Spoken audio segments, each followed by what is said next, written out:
Harry and Meghan have done it again. You'd think they'd learn by now, but no. The Netflix series Polo has been described as the worst series in the history of Netflix. And who better to deliver the blow than our trusty critic Dan Wootton and royal expert Angela Levin? They've watched it so that you don't have to.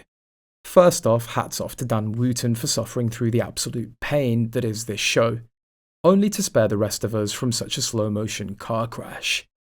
In his scathing critique, he manages to capture exactly what Harry and Meghan's Polo is, a vapid, self-absorbed mess that brings absolutely nothing to the table.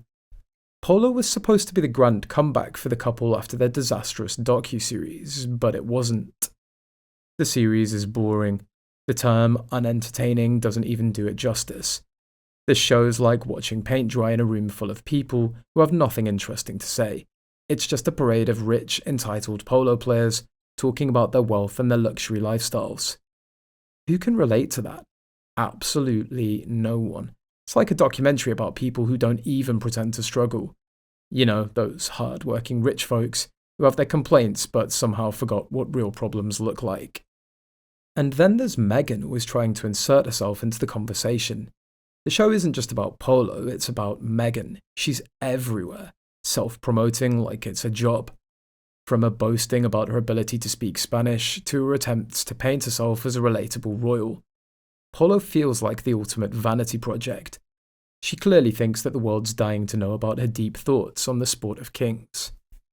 What's worse is that the show completely misses the mark on providing any drama. And let's face it, when it comes to reality TV, drama is the main attraction. But there's none here. No backstabbing, no catfights, not even a good old-fashioned rivalry. Instead, we get wealthy people complaining about their rich, privileged lives.